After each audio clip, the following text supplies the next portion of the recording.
que eu tenho a ver com isso e o que o Espiritismo e o conhecimento da realidade espiritual pode ampliar no meu conceito.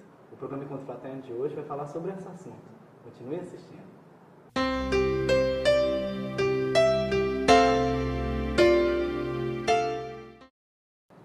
Estamos com Haroldo Dutra Dias, ele que é pesquisador, juiz de direito, né? E para falar sobre esse assunto político, o que eu tenho a ver com isso? Muito obrigado, Haroldo, por estar vindo aqui ao nosso programa. Nós que agradecemos o convite, né? É sempre um prazer vir a Goiânia. Esse assunto política, hoje em dia a gente enxerga muito uma descrença geral em relação ao assunto, né? Quando chega o ano eleitoral, o período em que os candidatos se propõem, aí, as pessoas logo já vão com desânimo e com tristeza. Você vê isso também? Eu vejo isso, inclusive, Gabriel, como uma certa preocupação.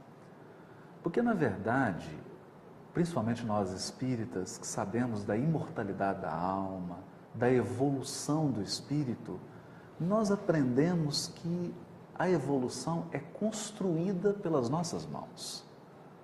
Somos nós que evoluímos através de atos, de práticas, de pensamentos, de comportamento. Um simples pensamento de diferença pode mudar. Lá na frente. O grande risco que eu vejo é quando nós assumimos uma posição comodista e entregamos simplesmente para as outras pessoas como se elas tivessem a responsabilidade de resolver todos os nossos problemas sociais. E essa é, na verdade, uma forma que a maioria das pessoas lida com política. Eu voto em alguém e ele que resolve os problemas do Brasil. Na verdade, nós devíamos pensar o seguinte: o que eu posso fazer pela minha rua? O que eu posso fazer pelo meu condomínio? O que eu posso fazer para a minha cidade? O conceito de cidadania. De cidadania. E a partir desse conceito de cidadania, quem eu vou eleger para me representar? Essa pessoa tem uma proposta clara, tem uma proposta séria. Então, quando a gente se insere nisso, assume essa responsabilidade pela construção de um mundo melhor, nós saímos de uma posição passiva e começamos a adotar uma posição ativa, sem devaneios, sem exageros, sem excessos. A diferença é um problema, mas o excesso de militância também é um problema. O excesso também eu acho que é um grande problema, porque você fica imaginando que o mundo será mudado pelo seu partido, pelo seu ponto de vista. E a história já provou que não. Nenhuma mudança vem de um grupo exclusivo. Pelo menos toda mudança sustentável, toda mudança efetiva, ela é coletiva, ela é plural. Ela tem que partir de um consenso, de um arranjo, de várias perspectivas, de várias visões. Então, acho que esse excesso também de militância é prejudicial porque nos deixa cego para as virtudes do outro. Para as outras realidades. Para as outras realidades. Nós temos que dialogar, ter nossos pontos de vista, nossas crenças, nossas propostas, mas sempre com o ouvido atento. Qualidades da empatia. Da empatia. E pensando também no bem coletivo. Um problema que nós temos no Brasil hoje é esse. Os interesses de grupos se sobrepõem ao interesse da nação brasileira. Os nossos governantes são responsáveis por grandes atividades, né? Seja instituindo leis, seja colocando ordens. Esse também é um... Você acha que as pessoas que são indiferentes à realidade política, que é uma realidade que a gente tem enxergado muito hoje, elas têm desconhecimento dessa importância dos cargos públicos nesse sentido? Eu acho que tem desconhecimento. E a pena para isso, a pena para a nossa indiferença é ter maus governantes. Então, esses escândalos que nós assistimos hoje, governadores sendo presos, presidentes de Assembleia Legislativa, do Legislativo, no próprio Judiciário, esses escândalos terríveis são uma resposta para a nossa indiferença enquanto indivíduos. Porque se tivéssemos escolhido, se tivéssemos pressionado para reformas políticas, se tivéssemos exigido seriedade, não só na escolha, mas na condução dos cargos, isso não estaria acontecendo. E se tivesse envolvimento, você teria mais conhecimento de quem são as pessoas realmente envolvidas. Saber se as pessoas envolvidas. É na hora da democracia lá, poder exercer o seu Exercer e para cobrar. né? E para cobrar.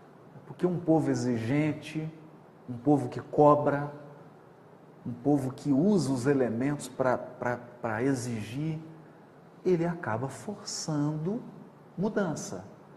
Ele acaba forçando chegar ao poder ou assumir cargo público somente pessoas comprometidas e pessoas sérias. Só que a maioria das pessoas tem as suas ocupações com exigência na família, com exigência no próprio trabalho, com a sua vida particular. E cuidar para a vida pública teria que ter um cuidado a mais ainda. Você acha que nessa questão, por exemplo, é uma dificuldade fazer isso? Como organizar desse jeito? Eu acredito assim, Gabriel, ninguém precisa se engajar, se filiar a partido político para ser um cidadão ativo. Não é isso. Nós temos os espaços de exercício da cidadania. Por exemplo, na hora de votar. Em outubro agora, nós vamos ter um grande momento de cidadania.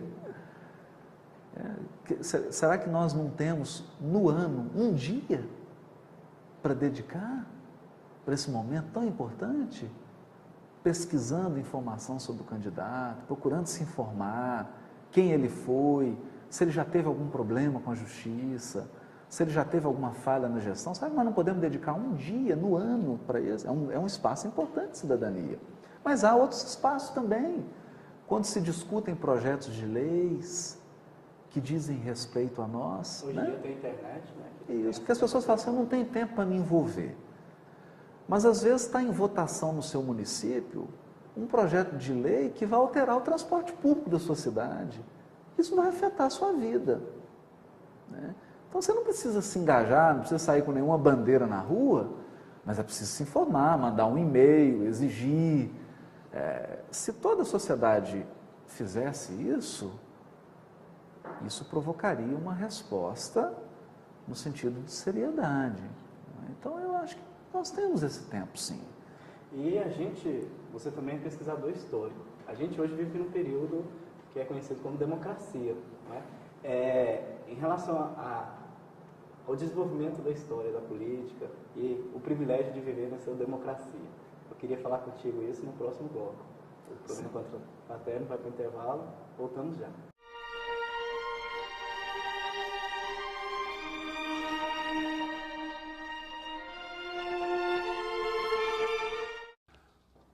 Olá.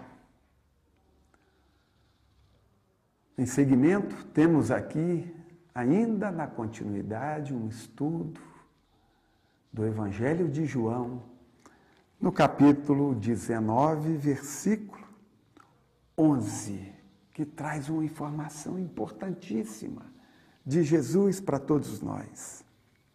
Jesus fala a um político, Pilatos, exercia um cargo político a mando do imperador, concessão do imperador. 3, 4 anos depois da morte de Cristo, ele foi retirado do poder.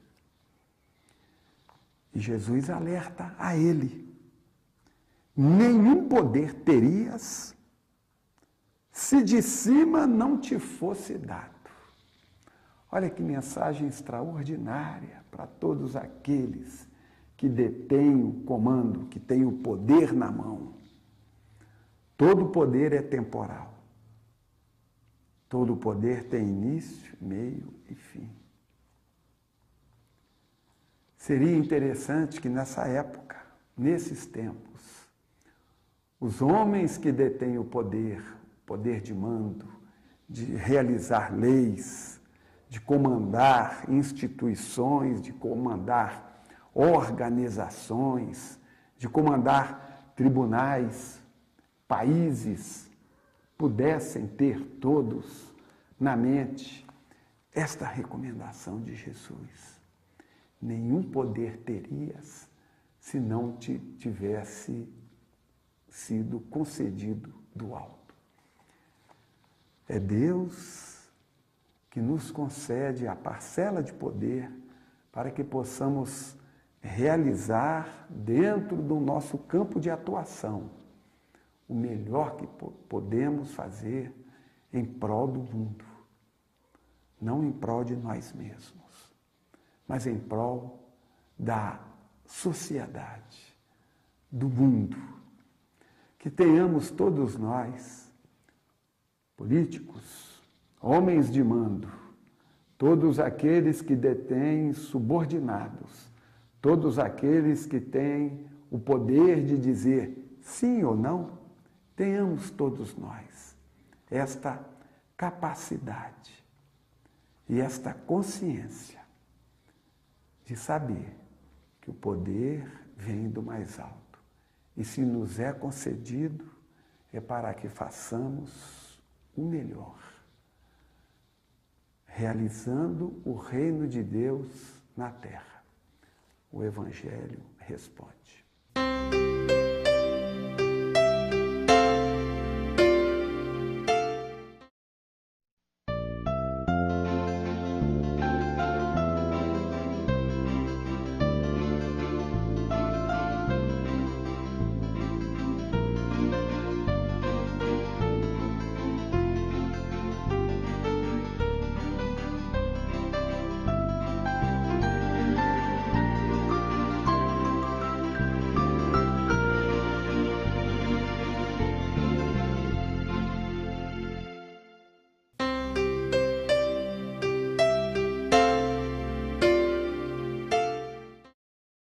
Vivemos um período democrático que foi construído ao longo da história e que pode aprofundar ainda mais. Estamos falando aqui sobre política e democracia com o Haroldo Dutra Dias. Haroldo, ao longo da história já tivemos períodos de absolutismo, de uma pessoa manda, né? E agora estamos vivendo um período democrático. Como você avalia essa oportunidade de estarmos vivendo uma época dessa? Revendo a história, eu penso que nós temos muito mais experiência no absolutismo, na imposição, no massacre, do que na democracia. É uma experiência recente para nós. Então, é uma experiência historicamente muito recente. Nós pensamos aí Revolução Francesa, Revolução Americana. Não é nada do ponto de vista histórico, se for comparado à história. O que são 200, 300 anos para uma história milenar? Então, o que eu estou querendo dizer é que nós estamos numa infância democrática. Um treinamento ainda. A democracia não se implantou ainda de forma verdadeira. Nós vemos isso na relação entre os países, onde não existe democracia. Ainda existe imperialismo, ainda existe imposição. Então, há muito o que fazer. Há muito o que fazer. Mas exatamente porque há muito o que fazer, nós devemos guardar a esperança.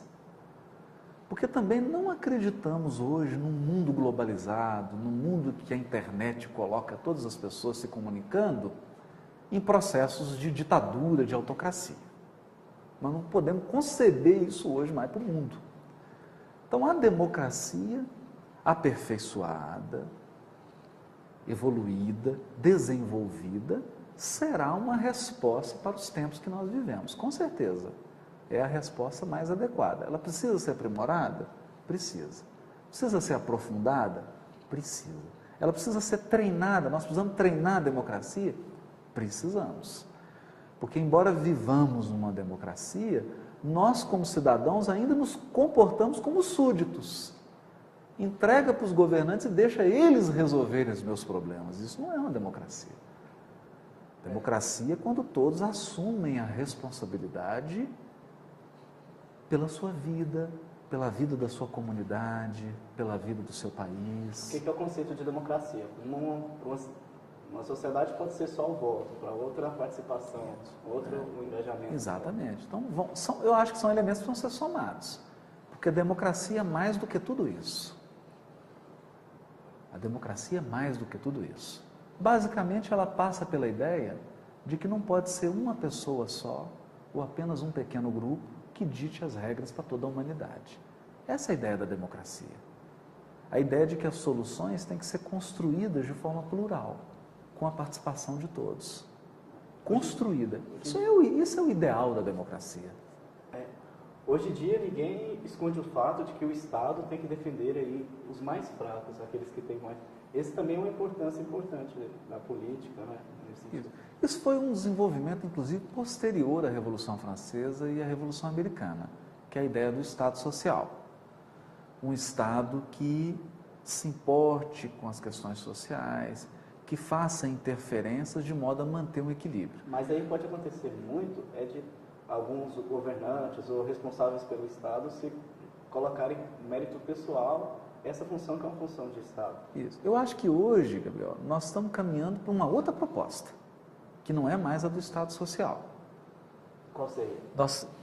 A gente sente que nós estamos caminhando para uma proposta de um Estado participativo.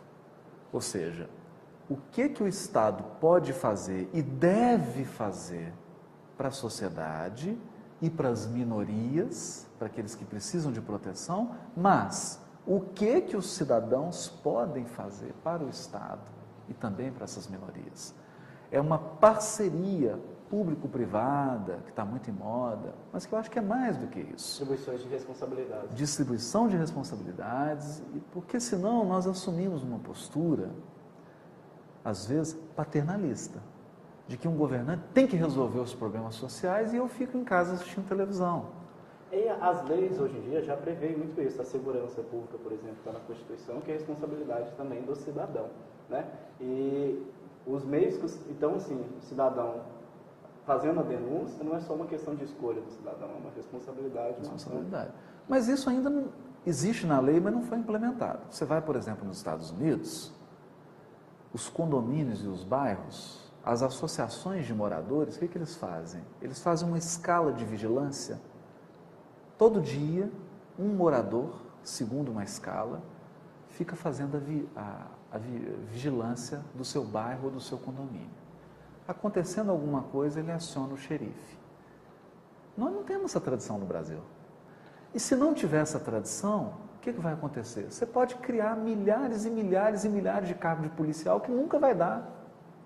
Se a sociedade não se envolver, se nós não criarmos uma tradição de parceria, o que o Estado pode fazer, mas principalmente o que nós podemos fazer, se não criarmos isso, não tem solução.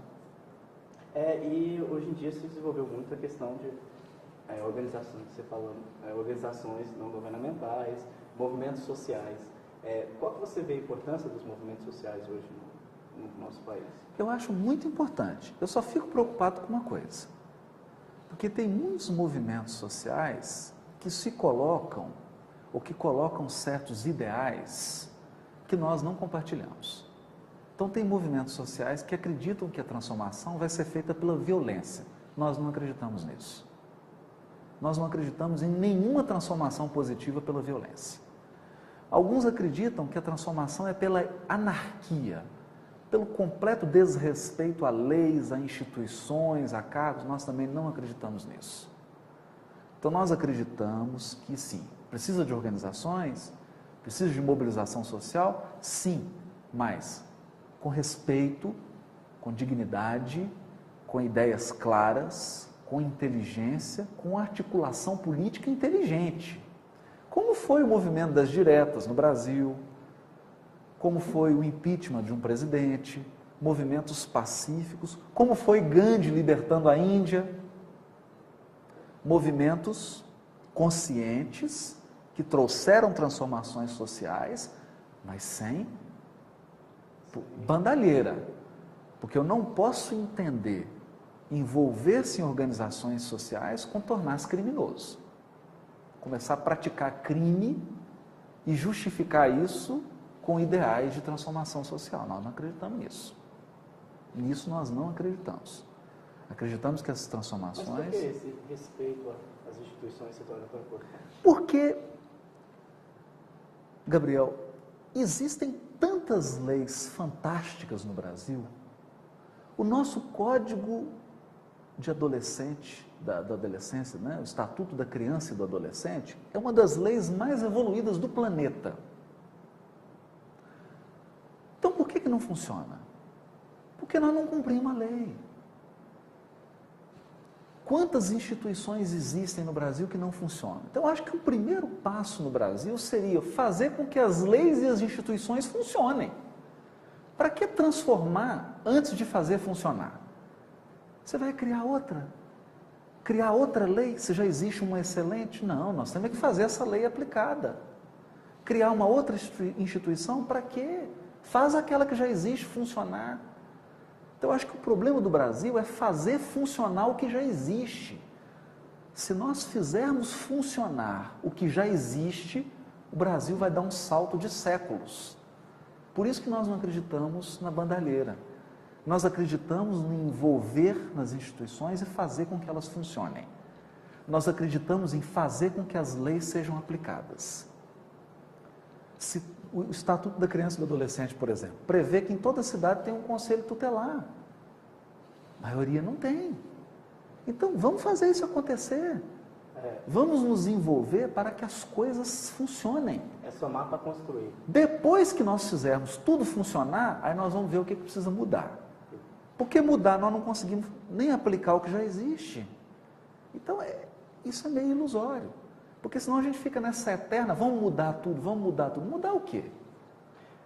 Haroldo, tem uma parte que Jesus fala que para Pilatos, que Pilatos só está lá porque Deus permitiu que ele esteja, né? Sim. E vamos ver detalhes dessa passagem agora no quadro O Evangelho Responde.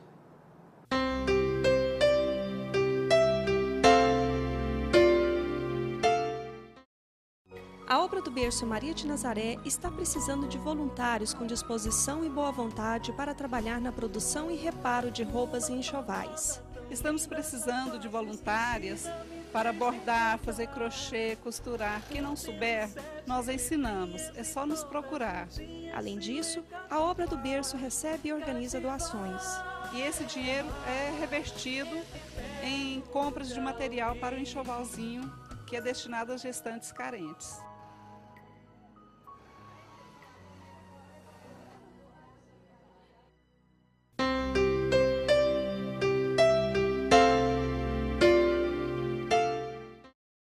Política e espiritualidade.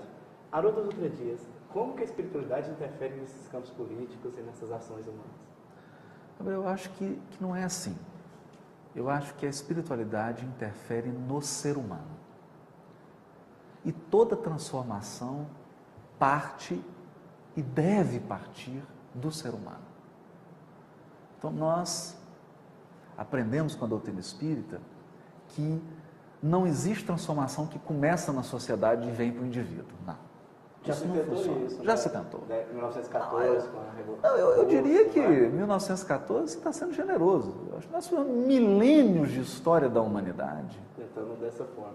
Você começa por instituições de fora para dentro. de fora para dentro. Nós acreditamos que pessoas transformadas transformam suas comunidades e acabam transformando o mundo. Então nós acreditamos que a espiritualidade, a espiritualização do ser humano faz com que a pessoa passe a enxergar a vida de uma forma diferente. Ele passe a pensar, por exemplo, que o dinheiro não é o maior valor da vida, que existem coisas mais importantes que o dinheiro. Ele pensar nisso, assim. Que nós precisamos cuidar das pessoas, que os seres humanos são importantes, que nós somos seres imortais, que nós precisamos cuidar da terra, que nós precisamos de desenvolvimento econômico e desenvolvimento sustentável, mas cuidando das pessoas, cuidando do planeta. A partir do momento que o indivíduo se transforma, ele gera em cascata uma transformação social.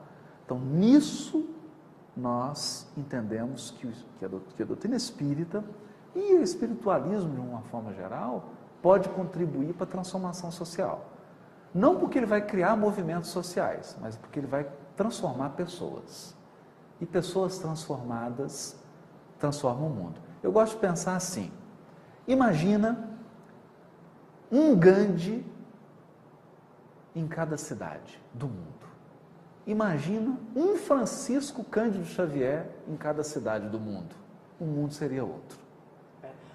Em relação à importância dessa espiritualização, porque ele mudaria a perspectiva da vida dele totalmente, né? No sentido de que ele hoje, entendendo só como uma vida, só como uma existência, ele não veria tantas razões para estar ajudando o próximo, para estar ajudando o mundo a melhorar para daqui 100, 200 anos. Entendendo a reencarnação, de que ele poderia estar em situações diferentes. Exatamente. De certa forma, ele deveria ter um mínimo pelo menos um mínimo de consciência. Com certeza. Nós podemos pegar um exemplo concreto para pessoas que são objetivos e gostam de exemplos concretos.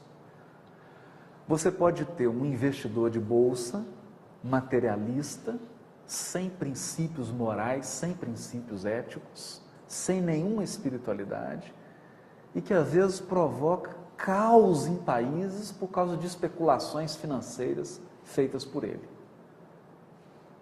E nós podemos pensar, por exemplo, no indivíduo hoje como Bill Gates, que saiu da Microsoft, pegou toda a sua fortuna pessoal e está num grande envolvimento em atividades educacionais, em atividades de ajuda a pessoas, ajudas a instituições, colocando toda a sua fortuna pessoal a serviço do semelhante. Uma pessoa que se engajou num trabalho em prol do semelhante, porque entendeu que ele já cumpriu a parte empresarial dele, que ele já realizou os sonhos dele. Agora, você imagina se todos os empresários do mundo pensassem hoje como pensa o Bill Gates e se engajassem. Não estou falando para ele largar a empresa, não é isso não, né? Deixar os bens, não é isso, mas criar empresas sociais, empresas que se preocupam com o meio ambiente, com as pessoas, com seus funcionários, que invistam em projetos sociais, que ajudem a melhorar a cidade nas quais elas estão inseridas. Imagina. E isso é uma proposta que o movimento espírita já faz há muito tempo. Há muito tempo. Já temos Há muito tempo. o movimento já tem Porque muito nós tempo. aprendemos com a doutrina espírita que só tem um jeito de ir para o céu. É você criando o céu onde você está. Porque o céu é um estado de alma que você transfere para onde você vive. Quando interiormente você atinge o céu, você começa a criar o céu em torno de você. Esse é o grande ensinamento da doutrina.